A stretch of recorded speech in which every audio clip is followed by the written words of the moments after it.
Half a Moon In, Chapter 8. All day long Aaron wandered sullenly about the house like a homeless spirit. He looked out the window while he tended to his chores, watching the wind drive the clouds across the sky. Would his mother ever bother to search this road again? Was that the last look he'd ever get of her? The last time he'd ever hear the sound of her voice? Somehow, he had to slip out of Miss Grackle's grasp, or she'd have him striking flint to her fires for the rest of his days. That evening, while Aaron was serving the guests, wagon wheels creaked to a halt outside. Footsteps thumped heavily up onto the porch. Aaron turned to look as the door swung open, and there stood the ragman. "Bless me bats!" he burst out. "It's me quiet little friend." Aaron's eyes lit up, and suddenly he felt weightless with joy and relief. At last he'd been rescued. Why, he'd be home straight away, in a few days at the most.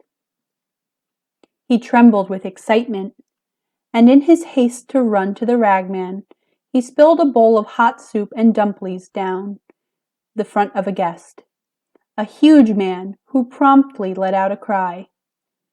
"Curse you, you clumsy scamp!" he shouted.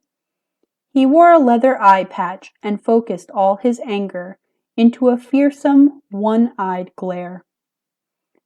"On purpose, was it?" he snarled, staring straight at Aaron. "I ought to have your head for it, boy, and maybe I will."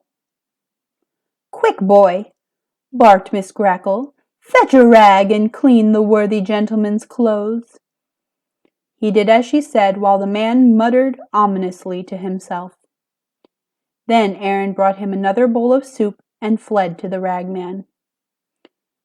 "Well met, me lad," said the ragman with a smile. Well met indeed. He sat himself down at a table, and Aaron served him his dinner. "Decided to stay on as an errand boy, have you?" "Fine choice, me lad. Excellent choice." Aaron strenuously shook his head no, but the ragman seemed not to notice. "Fine training it is. Good experience for a boy. Aye, and I'm sure your mistress is grateful indeed to have a polite and well-mannered lad such as yourself. One that knows how to hold his tongue before his elders." Hold his tongue? Would the man never understand that Aaron was mute, and that he was trying to escape from the inn? Aaron tugged on the ragman's sleeve, desperate to get the truth into his head before Miss Grackle should intervene. But the man's mind was as impenetrable as stone. "I worked at an inn once myself, as a boy. That I did, with the travellers always coming and going, and the stories of all the places they've seen. No better place for a boy to learn about life." Aaron struggled to make himself understood by the ragman, shaking his head back and forth, making faces of pain, pointing fearfully toward Miss Grackle. But before he could get his point across, Miss Grackle called him away and set him to clearing the tables. Somehow he had to get back to the ragman, but the moment Aaron finished one chore, Miss Grackle gave him another, and he watched in dismay as the first of the guests began tramping upstairs, the ragman among them.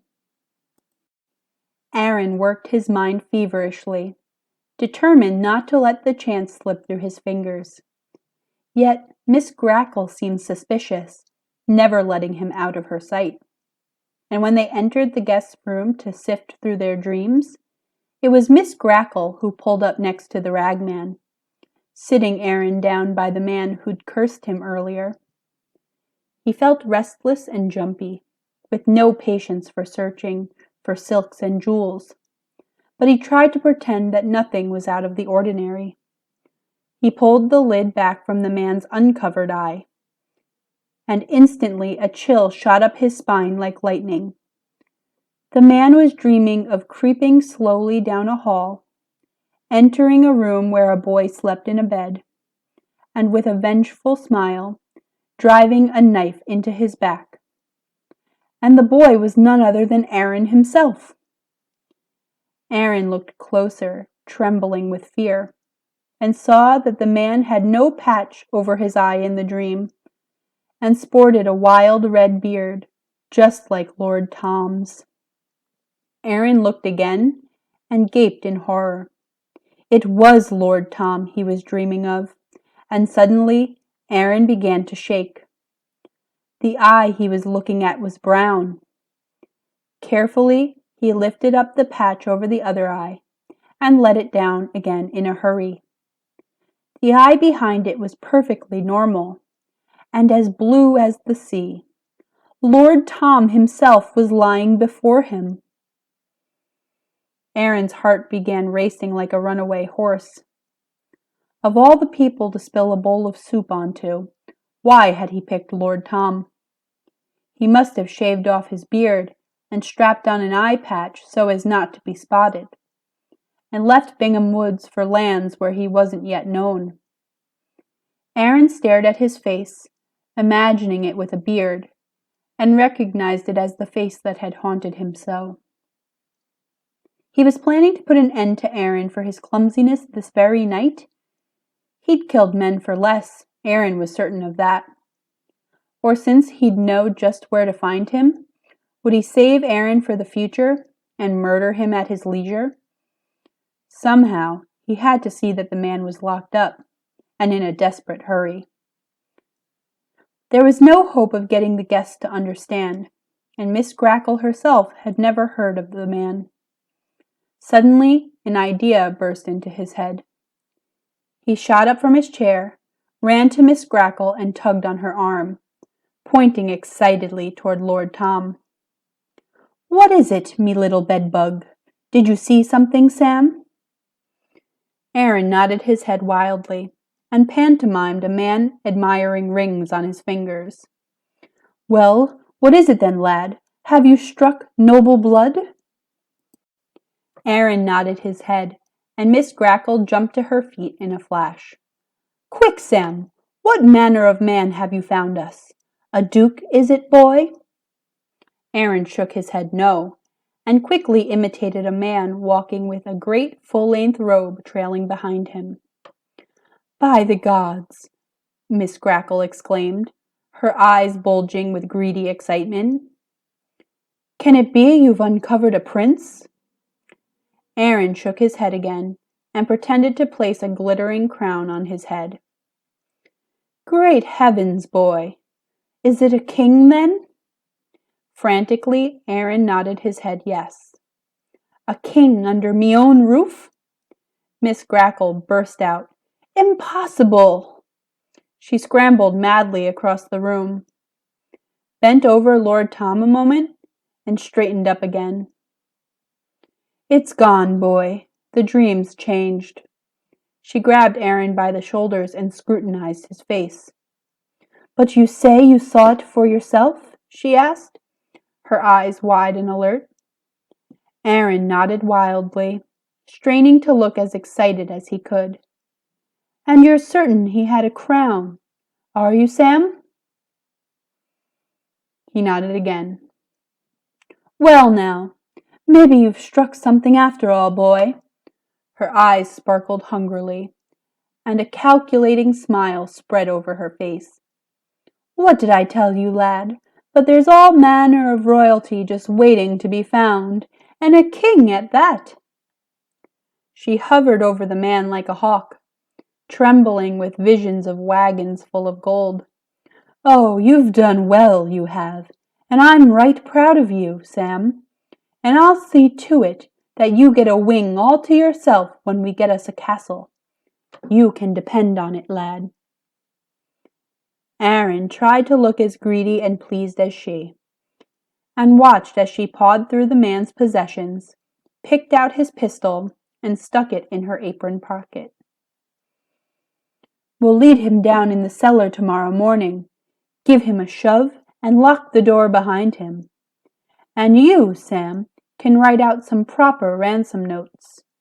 Then it's just a matter of passing the time till the gold arrives, and His Majesty goes free, and we begin living like kings ourselves." Aaron sighed with relief inside at the thought of Lord Tom locked safely away in the cellar, and hoped that for once that her scheme went as planned. Now all he need to do was figure out a way to escape before Miss Grackle discovered that it was a rogue she was boarding rather than royalty. He worked his mind desperately while he was led to his room, and lay awake through the night, too restless to sleep. Slowly the sky began to lighten in the east, and soon Miss Grackle marched down the hallway, unlocked his door, and stuck her head inside. "Into your clothes, and to the grates with you, Sam!" Aaron dressed in a hurry, hopping from one bare foot to the other on the icy floor. Suddenly he began to question his plan, wondering how long Lord Tom would stay cooped up in the cellar. There'd be no queens or princes to bail him out. Why, he'd be mad as 50 hornets and likely burst down the door himself, and leave knives in both their backs as payment for his keep. Quickly, Aaron scurried downstairs and set about kindling a fire, knowing he had to get free of the inn without a moment to spare. "Give us a blaze now, Sam, and one fit for a king," Miss Grackle whispered hoarsely. "Our guest of honor isn't used to waking up to a chill in the air, so raise up the flames and make him feel right at home." Aaron finished arranging the logs on the grate, struck a spark from the flint, but couldn't get the wood shavings to catch. "Quick, Sam, a fire! I can already hear feet stirring above." Aaron struck at the flint time and again, but the tinder refused to burn. "What is it now, me little termite?" Miss Grackle hissed with impatience. She stood over him, clutching a shawl around her shoulders, her teeth chattering furiously. "The flames always come when you call 'em. Now bring 'em up, boy." Nervously, Aaron arranged the tinder anew, shifted the wood about, and struck the flint again. The spark jumped forward into the wood shavings, and immediately died out. "How can it be?" asked Miss Grackle in puzzlement. Then, all of a sudden, she swooped down upon him and yanked him up by the wrist. "Unless it be the case that you've done something dishonest." She shook him by the arm and peered into his face. "Quick now, boy! Explain yourself!" Aaron squirmed in her grasp like a snake, his mind whirling in confusion. And then he remembered. That lie that he'd told her about Lord Tom's dream. That's why the wood wouldn't catch. There was no turning back now. He had to escape.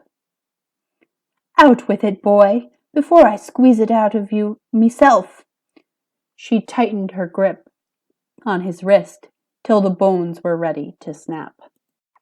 "Stolen something, is it? Put poison in me food? Is it lies ye be telling, me ungrateful scamp?" Aaron writhed in desperation, feverishly working his brain for an excuse, when the sound of footsteps on stairs echoed down from above. "Enough!" whispered Miss Grackle, and she threw him down on the floor. "Quick now, to the potatoes with you, and keep still and out of the way. I'll finish with you in a moment." One by one, the callers came clumping downstairs. Miss Grackle took up her post by the door, explained that the chimney flue wasn't working, lectured them on thieves as usual, and bid them farewell. "Well met, me lad," called the ragman as he headed toward the door. "Aye, I can see you're working hard, and making your mistress right proud of you too. Just as quiet and polite a lad as they come, and never so much as a peep out of you. For me, it's homeward to Willowford." Farewell now, me lad." Aaron waved goodbye, longing to dash out the door with him. But Miss Grackle flashed him a look that kept him bolted to his seat. But no sooner had the ragman stepped out the door than there was a commotion above. Feet came crashing downstairs, and Lord Tom appeared in full fury. "Where's me pistol now?" he shouted in a rage. "Hand it over! Brisk now!" There were no other travellers left inside, and Miss Grackle looked at the man in surprise, and stepped forward from the door. "Your firearm, is it, me worthy gentleman?" "Missing? Most lamentable, and just as I was discussing the subject of theft." Lord Tom paid her no mind, rummaging about the room for his gun, and cursing under his breath. "No doubt one of the other guests has already sped off down the road with it. A shame, sir, and an excellent pistol I'm sure it was. But as it happens, I've a fine pair of dueling irons handed down from me grandfather, and as I've no use for 'em myself, and to make up for your loss, I should like you to take 'em. I insist on it, sir." Lord Tom stopped his searching. "Well now, and where might they be?" he snarled. "Why, just down the stairs here. Let me show you." Miss Grackle led him to a door at the far end of the room, took a key from her pocket, and turned it in the latch.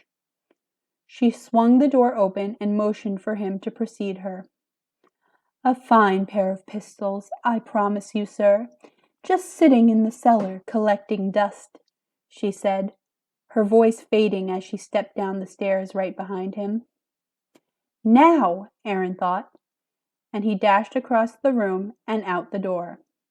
He saw that the ragman hadn't left yet, skipped through the snow to his wagon, and scrambled into the back. Only the presence of a king could have taken Miss Grackle's eyes off him, and a moment later he heard the door swing open. "Sam, step forward, before I lose my patience." Aaron buried himself out of sight under the rags, and realized that the ragman had been inspecting his horse and hadn't noticed him climb into the back. Again and again Miss Grackle shouted for him. Aaron froze in place beneath the rags, cursing the ragman for taking so long, when all of a sudden the whip snapped, the wagon jerked, and he was off.